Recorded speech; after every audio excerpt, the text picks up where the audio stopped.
من علم فيه وتعلم من أكرمه فهو مكرم وجزاء الحسنى إحسان. طبتم يا أهل القرآن. السلام علیکم ورحمۃ اللہ وبرکاتہ. اعوذ باللہ من الشیطان الرجیم. بسم اللہ الرحمن الرحیم. قال اللہ تعالی فی سورۃ الانعام قل ان صلاتی ونسکی ومحیای ومماتی للہ رب العالمین. صدق اللہ العظیم. رب اشرح لی صدری ویسر لی امری واحلل عقدۃ من لسانی یفقہوا قولی. ربی یسر ولا تعسر وتمم بالخیر آمین یا رب العالمین. سورۃ الانعام کی ایک آیت میں نے آپ کے سامنے تلاوت کی ہے، اور یہ آیت بہت خوبصورت آیت ہے جس میں اللہ تعالیٰ اپنے نبی صلی اللہ علیہ وسلم سے مخاطب ہیں اور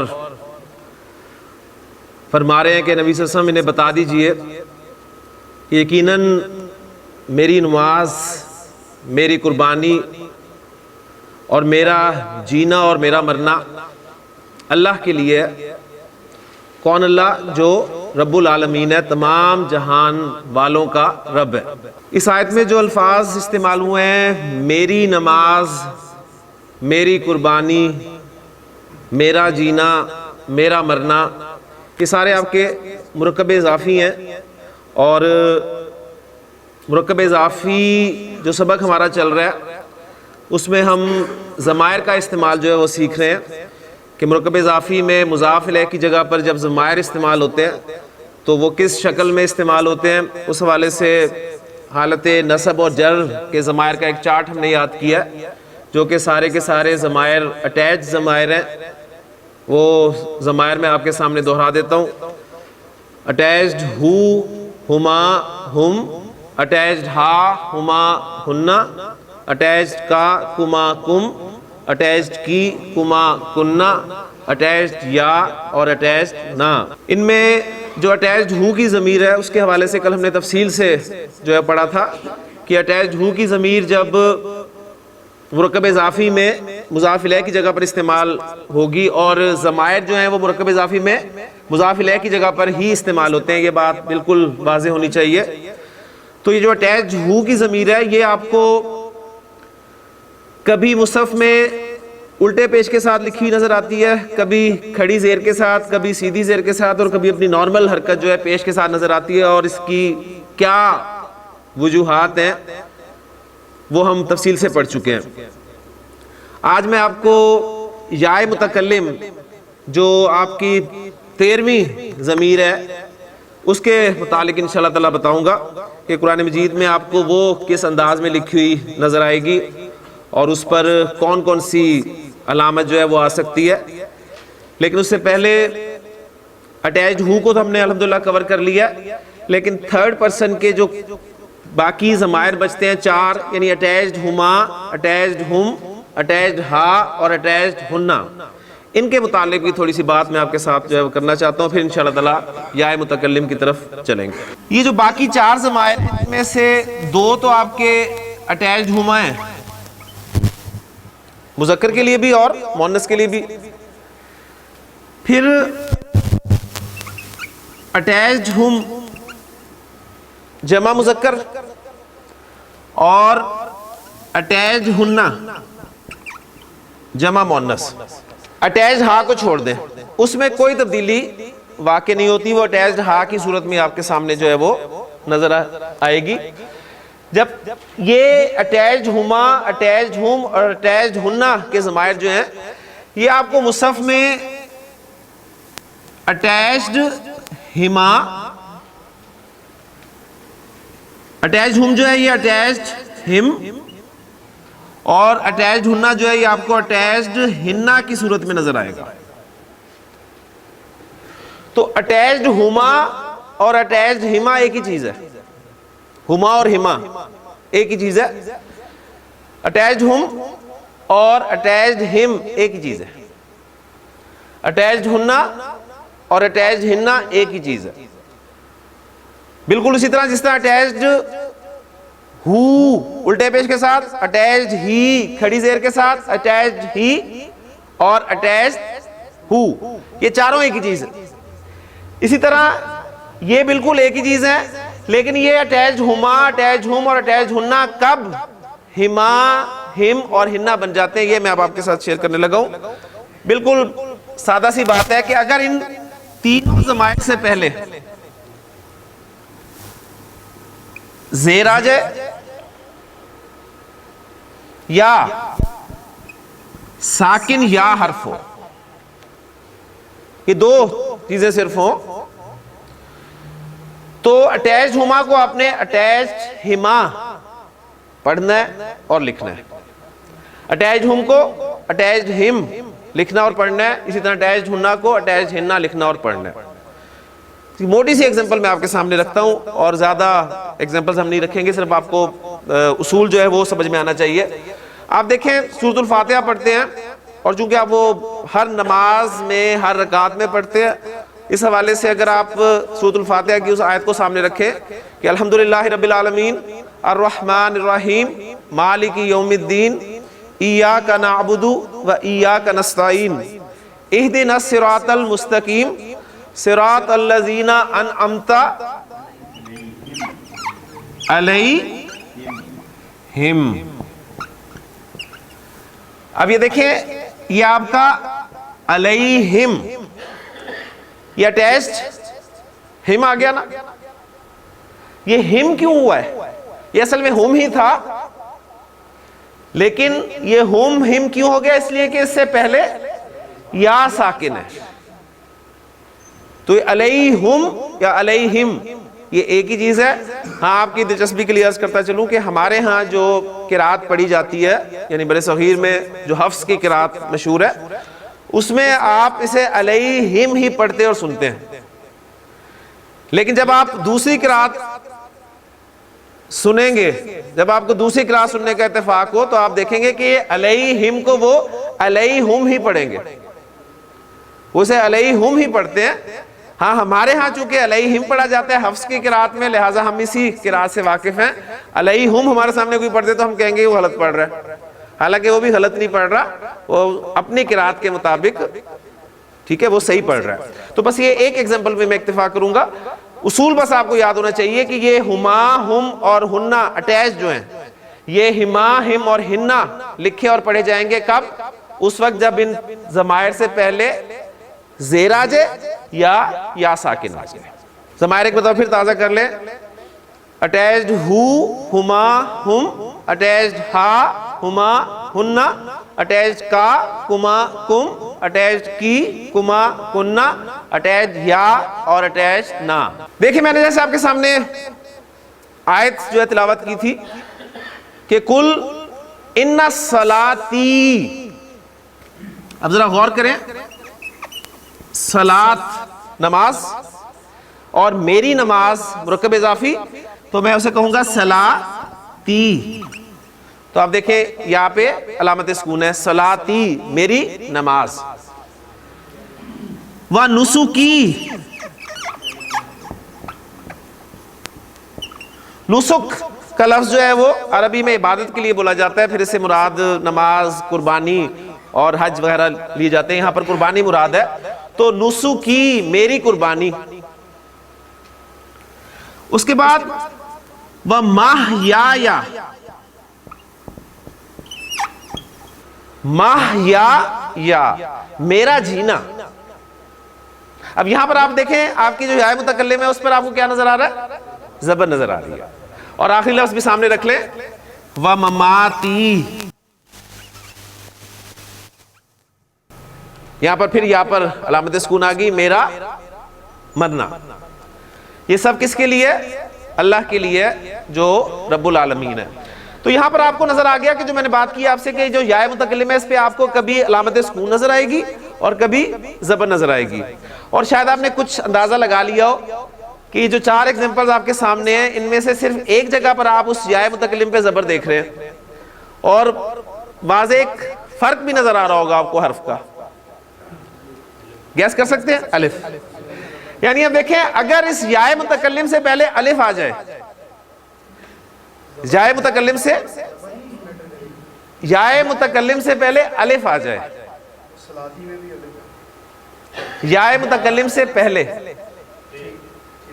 ٹھیک ہے نا، یائے متکلم سے پہلے الف آ جائے تو اس یائے متکلم پر آپ زبر پڑھیں گے، کیونکہ ویسے آپ اسے پڑھ نہیں سکتے سکون کے ساتھ، الف پیچھے خالی ہے اور پھر یا پر کو بھی آپ اگر خالی پڑھیں تو آپ کیسے پڑھ سکیں گے؟ دیکھیں پڑھا ہی نہیں جائے گا، لہٰذا عرب نے اس کے لیے جو ہے وہ انتظام کر لیا، اس کو زبر کے ساتھ پڑھ لیا، ماہیا، میرا جینا۔ اسی طرح آپ دیکھیں، میں آپ کے سامنے ایگزامپل رکھتا ہوں، میں کہتا ہوں اسا یا، اسن کسے کہتے ہیں؟ لاٹھی کو، تو اسا یا میری لاٹھی۔ حضرت موسیٰ علیہ السلام سے جب اللہ تعالیٰ نے سوال کیا ما تلک بیمینی کا یا موسیٰ، اے موسیٰ وہ تیرے دائیں ہاتھ میں کیا ہے؟ تو قالا ہیا اسایا، تو آپ نے فرمایا کہ وہ میری لاٹھی ہے، تو یہ اسایا الف پہلے آ گیا، ٹھیک ہے۔ اسی طرح اگر میں کہوں میری دو کتابیں، کتابانی تھا نا، دو کتابوں کے لیے کتابانی، مضاف بن رہا ہے تو نون ڈراپ ہو گیا اور میری کے لیے یائے متکلم لگا، اب اس یا پر آپ کیا ڈالیں گے؟ زبر ڈالیں گے۔ اب آپ کو یہ فکس ہو جانا چاہیے کہ یائے متکلم سے پہلے اگر الف آ جائے تو اس پر آپ نے زبر جو ہے ڈالنا ہے، کتابایا، میری دو کتابیں۔ اس طرح قرآن مجید میں اللہ تعالیٰ نے فرمایا کہ فمن تبع ہدایا، ٹھیک ہے نا، ہدایا،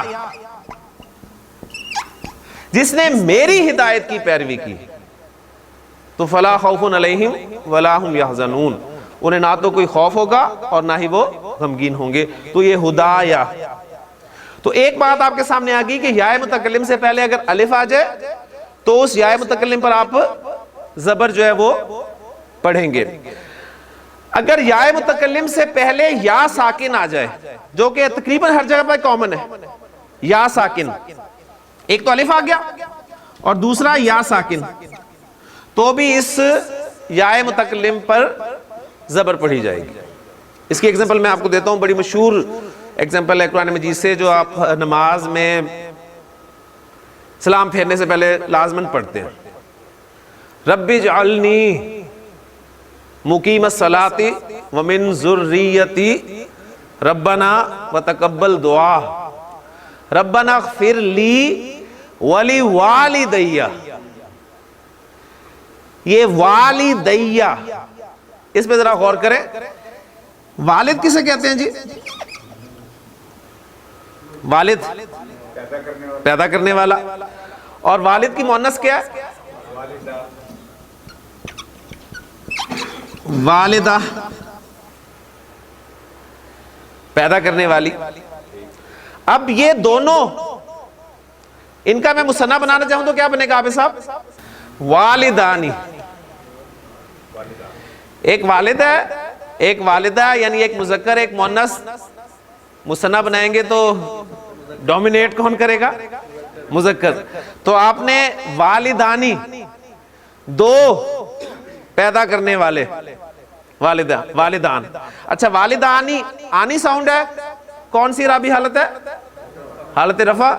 نصب اور جر کیا ہوگی؟ والدینی، نصب اور جر کیا ہے؟ والدینی۔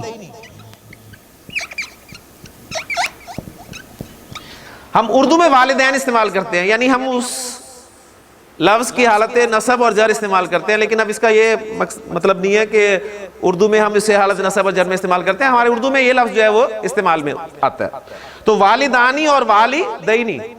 اب والدینی کو اگر میں مضاف کی جگہ پر استعمال کروں، یا پہلے والدانی کو کر لیں مضاف کی جگہ پر، والدانی، اس کو میں مضاف کی جگہ پر استعمال کر رہا ہوں تو نون ڈراپ ہو جائے گا اس کا، کیونکہ مثنیٰ کا نون ڈراپ ہو جاتا ہے، اور میں کہنا چاہتا ہوں میرے والدین، تو یا لگے گا، اور اس یا پر کون سی حرکت آئے گی؟ زبر۔ کیوں زبر آئے گی؟ اس لیے کہ پہلے الف ہے۔ تو والدایا، میرے والدین۔ اب میں والدینی کو مضاف کی جگہ پر استعمال کرنا چاہ رہا ہوں تو یہ بنے گا آپ کا والدینی والدینی مضاف بنے گا تو نون ڈراپ ہو جائے گا، ٹھیک ہے، اور ساتھ لگ گیا یا واحد متکلم کا، دو یا اکٹھے ہو گئے، دو یا اکٹھے ہو گئے نا، دو یا اکٹھے ہو گئے، دونوں کو مرج کر دیا اور اس کی جگہ پر کیا ایک یا لکھ کر اوپر شد ڈال دیا، اور اب کون سی حرکت آئے گی؟ زبر آئے گی، اس لیے کہ اصول کو جو ہم نے پڑھا ہے کہ اس سے پہلے اگر یا ساکن ہو تو بھی اس یا پر زبر آتی ہے، تو والدیہ،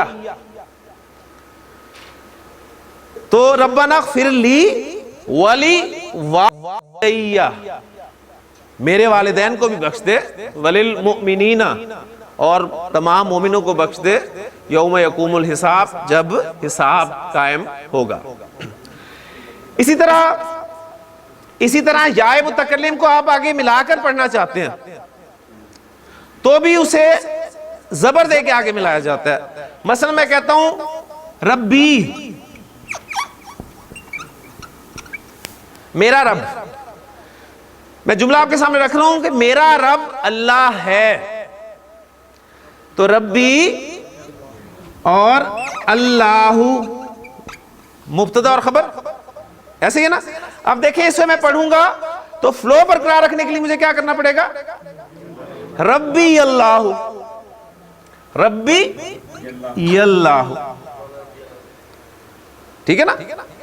تو اب یہ دیکھیں اگر عرب وہاں پر رکے کہ ربی اور پھر الگ سے اللہ بولے تو فلو ڈسٹرب ہو جاتا ہے، اور فلو عربی زبان میں آپ کو پتہ ہے سب سے پیاری چیز تو یہ فلو ہی ہے، لہٰذا اس کو ڈسٹربنس سے بچانے کے لیے اس یا متکلم کو آگے ملاتے ہوئے زبر دی جاتی ہے، تو ربی اللہ، میرا رب اللہ ہے۔ تو یا متکلم کے حوالے سے، یعنی سے میں اس نام دے رہا ہوں خاص یا متکلم، یہ یا ہے، اور کون سی یا ہے؟ متکلم کی، متکلم کلام کرنے والا، ٹھیک ہے، نہیں میری یا ہے۔ اب اس کے علاوہ دیکھیں میں جو آپ کے سامنے دعا پڑھتا ہوں اس دعا کو بھی سامنے رکھ لیں کہ رب اشرح لی صدری، کیا ترجمہ ہوگا جی صدری کا؟ رب اشرح لی صدری، میرا سینہ، رب اشرح لی صدری، اے میرے رب میرا سینہ کھول دے۔ آگے کیا الفاظ ہیں؟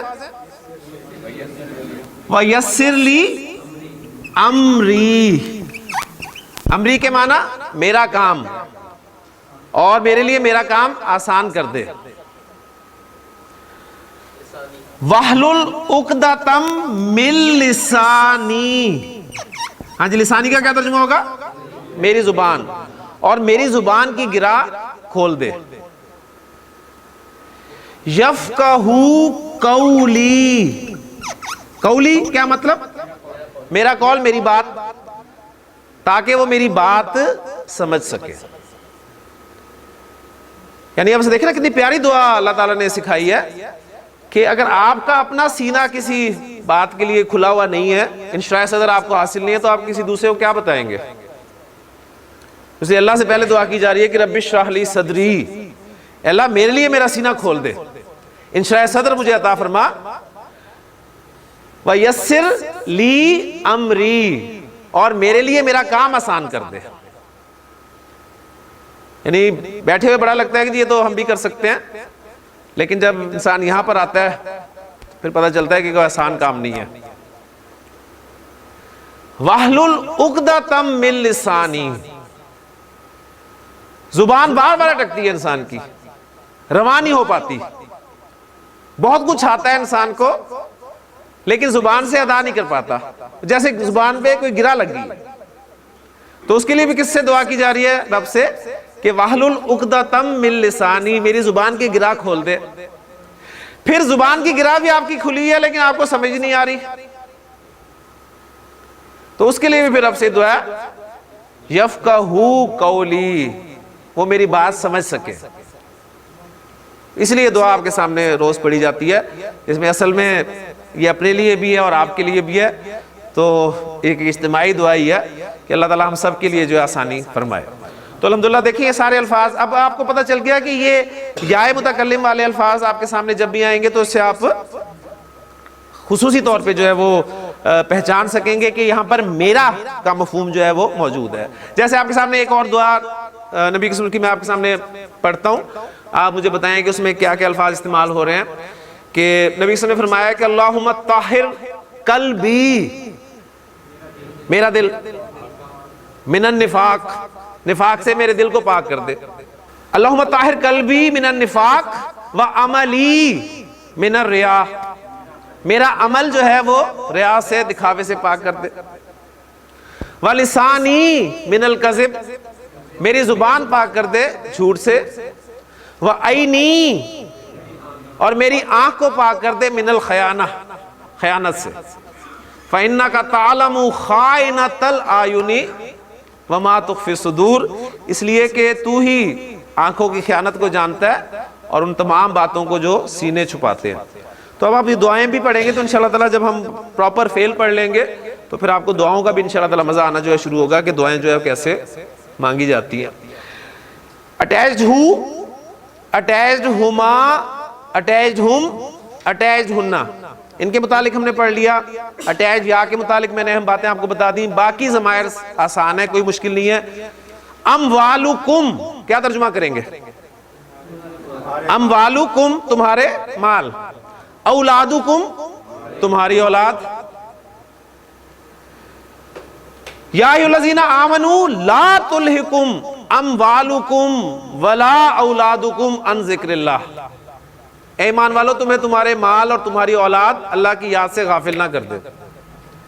اسی طرح آپ دیکھیں گے قل ان کان آباؤکم وابناؤکم وازواجکم واخوانکم, ٹھیک ہے, وازواجکم ترتیب میں فرق آ گیا, وعشیرتکم. تو اب دیکھیں کم کم کم سے تمہارے, لکم دینکم تمہارے لیے تمہارا دین, لنا اعمالنا اعمالنا ہمارے لیے ہمارے عمل, ولکم اعمالکم اور تمہارے لیے تمہارے اعمال. تو یہ کا کما کم, کی کما کننا, یہ بہت آسان ہے, یہ بڑی آسانی سے آپ پہچان لیں گے. اصل کنفیوز ہوتا ہے انسان, یہ جو اٹیچ ہو کی ضمیر ہے یہ اٹیچ یا کی ضمیر. اس لیے آپ کو یاد ہوگا کہ میں نے آپ کو بتایا تھا کہ اگر آپ اعراب اور ضمائر کو اچھی طرح سمجھ لیں تو انشاءاللہ تعالیٰ آپ کو عربی زبان کا کافی حصہ جو ہے وہ اچھی طرح سمجھ میں آ سکتا ہے. لیکن جی اب مرکب اضافی میں ایک سٹیپ ہم آگے چل رہے ہیں. اب تک جو ہم کر چکے ہیں مرکب اضافی میں, پہلی بات ہم کر چکے ہیں زید کا گھر. ہاں جی کنسٹرکٹ کریں اس کو, بیتو زیدن. اور ہم یہ بھی کر چکے ہیں اس کا گھر,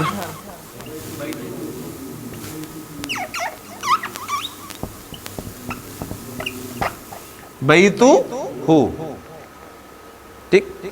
یعنی ہمارا مرکب اضافی دونوں ایگزامپل, یہ والی ایگزامپل جو ہے مرکب اضافی میں ضمائر کا استعمال. اب ایک مرکب اضافی میں مزید ہم پیش رفت کرنے لگے ہیں اور وہ کنسٹرکشن آپ کے سامنے آ رہی ہے. زید کے گھر کا دروازہ, زید کے گھر کا دروازہ. مرکب اضافی ہم نے کس کو کہا؟ جس میں آپ کو عام طور پہ کا کے کی کے حروف جو ہیں وہ نظر آئیں, الفاظ نظر آئیں. اب کا کے کی کے ساتھ کچھ الفاظ اور شامل کر لیں, را رے ری, کا کے کی را رے ری. جیسے تیرا, تیرا گھر را آ گیا, ٹھیک ہے. میرا گھر را, تیرے دوست رے, تیری کتاب ری. تو یہ سارے مرکب اضافی کی ایگزامپلز ہیں آپ کے سامنے, ٹھیک. اب یہ کنسٹرکشن آپ کے سامنے آئی ہے زید کے گھر کا دروازہ. اگر آپ اس پہ غور کریں تو اصل میں یہ دو مرکب اضافی ان کا کمبینیشن ہے. وہ دو مرکب اضافی کون سے عرفان بنیں گے؟ زید کا گھر اور گھر کا دروازہ. زید کا گھر, گھر کا دروازہ, ان دونوں کو میں نے ملا کر ایک کنسٹرکشن آپ کے سامنے رکھ دی, زید کے گھر کا دروازہ. اب اس میں ڈیٹیل میں نہیں جاؤں گا, میں آپ کو ایسے مرکب اضافی کا بنانے کا طریقہ آپ کے سامنے رکھ دیتا ہوں، ٹھیک ہے؟ اب یہ 2 سے 1 کیسے بنا اس بحث میں ہم نہیں پڑھیں گے. پہلی بات آپ کے سامنے یہ نہیں چاہیے کہ زید کا گھر، گھر کا دروازہ یا اس کا گھر، یہ تمام مرکب اضافی جو تھے یہ سادہ مرکب اضافی تھے. ان کو ہم یہ ہیڈنگ اب دے سکتے ہیں، سادہ مرکب اضافی. اور ایسے مرکب اضافی جو آپ کے سامنے آئیں گے جیسے زید کے گھر کا دروازہ، حامد کے بیٹے کی گاڑی وغیرہ وغیرہ، یہ تمام مرکب اضافی ہمارے کہلائیں گے پیچیدہ مرکب اضافی. تو ہمارا مرکب اضافی میں جو نیکسٹ ٹاپک ہے وہ ہے پیچیدہ مرکب اضافی.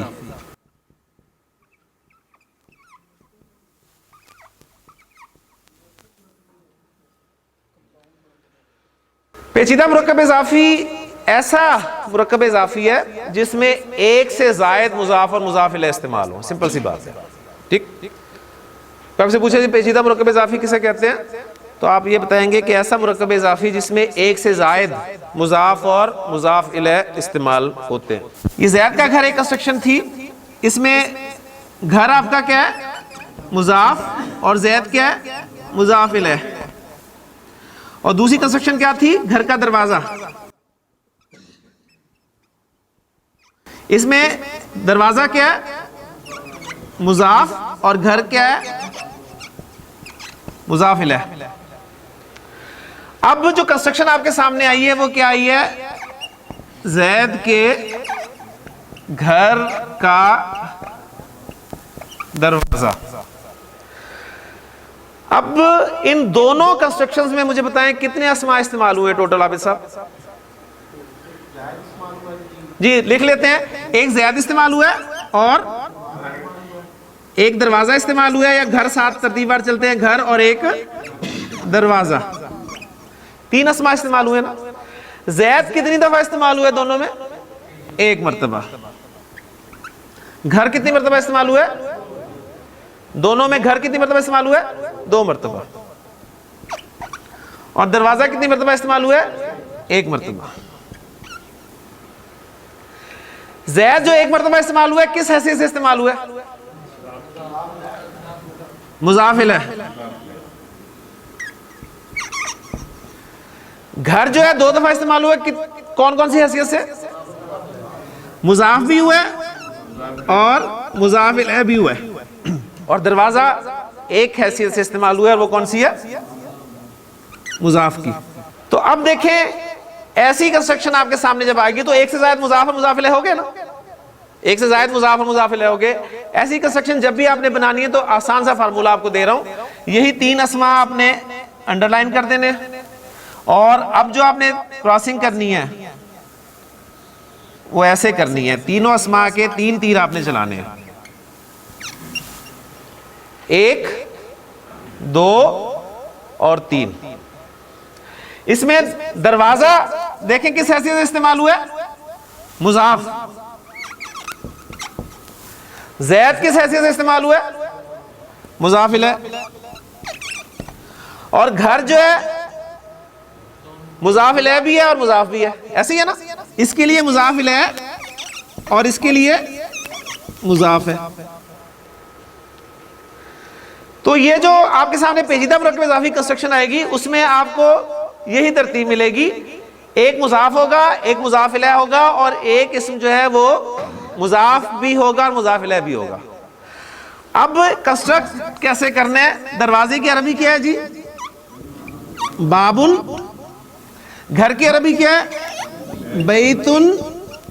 اور زید کی عربی کیا ہے؟ زیدن. جو مضاف ہے اس میں مضاف کا ایک قواعد اپلائی کر دیں. مضاف کے کتنے قواعد ہیں؟ 2. کون کون سے؟ الف لام نہیں آتا، اعراب ہلکا ہوتا ہے. الف لام داخل نہیں کیا، اعراب ہلکا کیا، کیا بچ گیا؟ بابو. اس کے بعد مضاف الیہ کی طرف آ جائیں. مضاف الیہ کے لیے کتنی شرائط ہیں؟ 1. کون سی؟ حالت جر میں ہوتا ہے، اسے حالت جر میں لے جائیں. زیدن.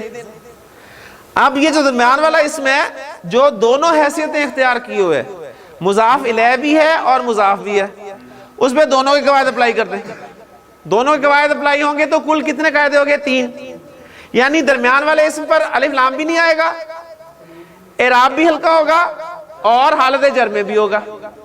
تو اس کی شکل کیا بنے گی؟ بیتی.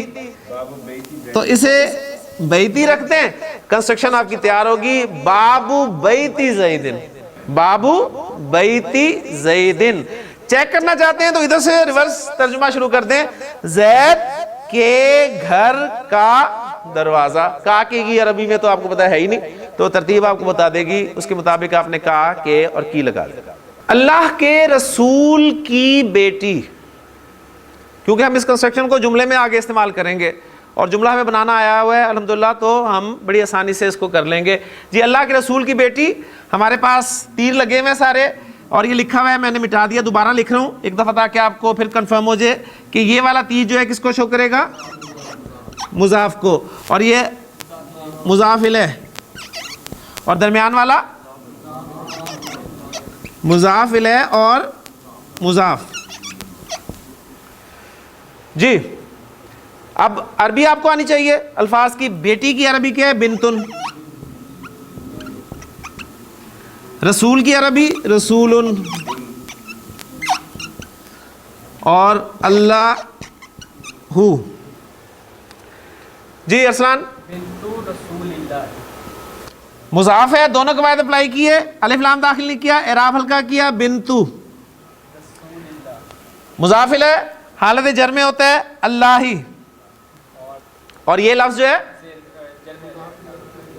تینوں اس پر اپلائی ہوں گی تو کیا ہو جائے گا؟ رسولی. تو بنتو رسول اللہ, اللہ کے رسول کی بیٹی. اب دیکھیں ایک جملہ ہم بنانے لگے ہیں اسی مرکب اضافی کو, پیچیدہ مرکب اضافی کو استعمال کرتے ہوئے. میں کہتا ہوں کہ فاطمہ رضی اللہ تعالی عنہا اللہ کے رسول صلی اللہ علیہ وسلم کی بیٹی ہیں. تو مبتدا کیا اور خبر کیا ہے؟ مبتدا فاطمہ, اور یہ پوری کی پوری جو ہے کنسٹرکشن خبر ہے.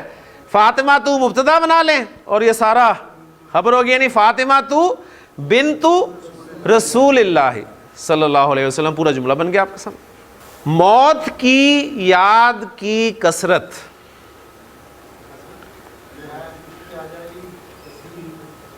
کثرت کا لفظ عربی کا لفظ ہی ہے, کیبلری میں دیتا ہوں آپ کو,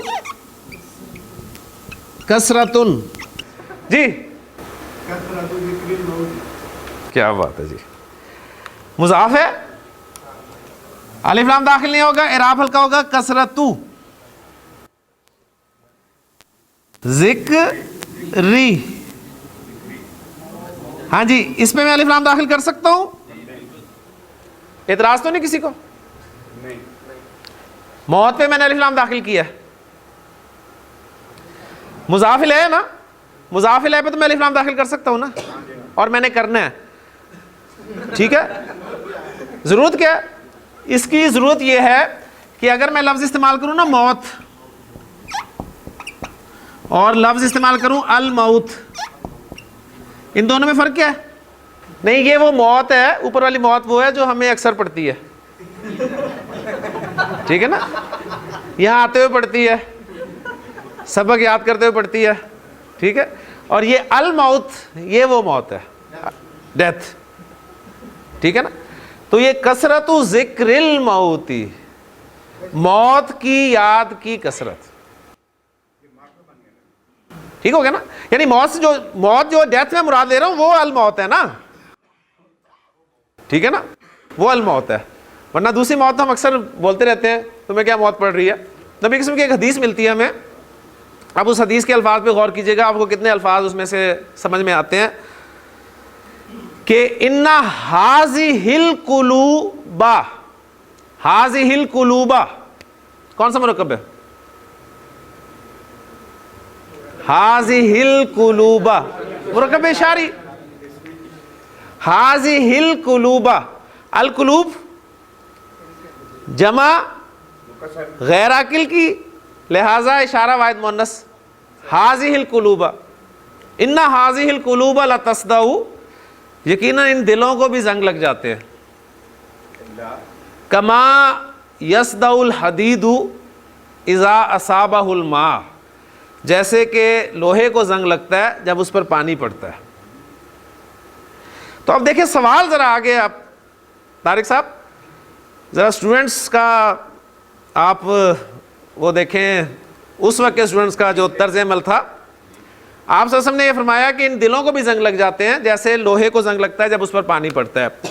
تو جو آپ صلی اللہ علیہ وسلم کے اسٹوڈنٹس تھے انہوں نے دیکھیں سوال آگے کتنا خوبصورت کیا. انہوں نے یہ سوال نہیں کیا جی دلوں کو کیسے زنگ لگ جاتے ہیں, یا دلوں کو زنگ لگتے ہیں تو وہ دل کیسے ہو جاتے ہیں. سوال دیکھیں اتنا پیارا کیا. انہوں نے سوال یہ کیا کہ ما جلاؤہا یا رسول اللہ, اے اللہ کے رسول صلی اللہ علیہ وسلم اس زنگ کو دور کرنے کا طریقہ بتا دیں, علاج تجویز فرما دیں. یعنی ہم تو اس زنگ میں ہی پڑ جائیں گے نا کہ زنگ کیسے لگ گیا, بلا دلوں کو بھی زنگ لگ جاتے ہیں, کہاں لگے گا. یعنی ہمارے سوالات اور صحابہ کے سوالات میں دیکھ کتنا فرق ہے. تو آپ نے جو علاج تجویز فرمایا نا وہ علاج یہ تھا کہ کثرت ذکر الموتی و تلاوت القرآن, موت کی یاد کی کثرت اور قرآن کی تلاوت.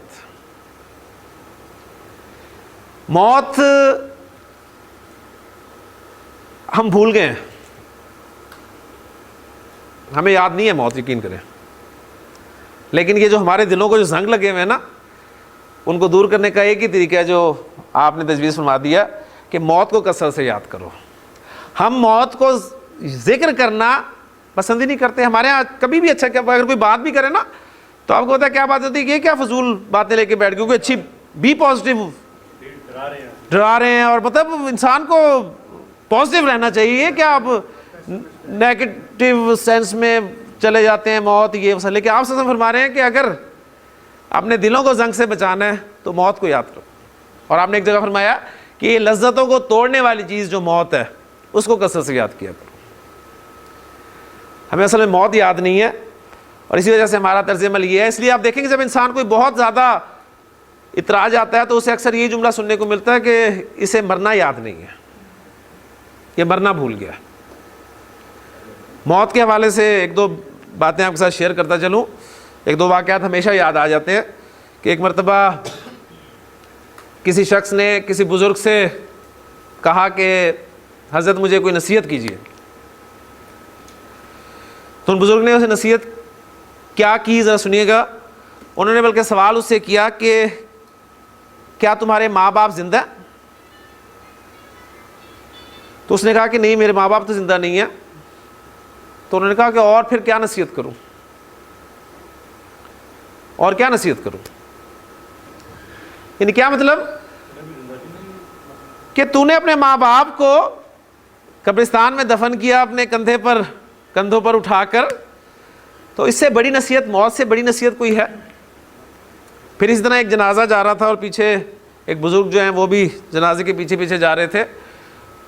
تو ہمارے جیسے کسی شخص نے ان بزرگ سے پوچھا کہ بابا جی کس کا جنازہ ہے, جیسے ہمیں پوچھ لیتے ہیں ہم. تو انہوں نے کہا کہ تیرا.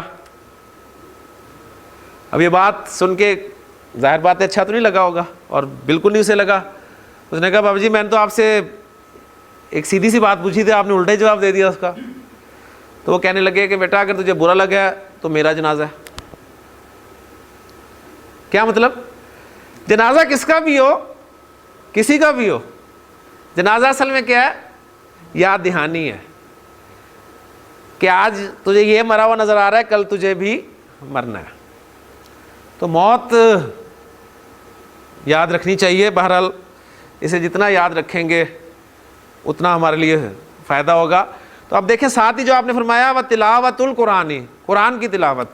اگر غور کریں تو دونوں کا مفہوم ایک ہی ہے.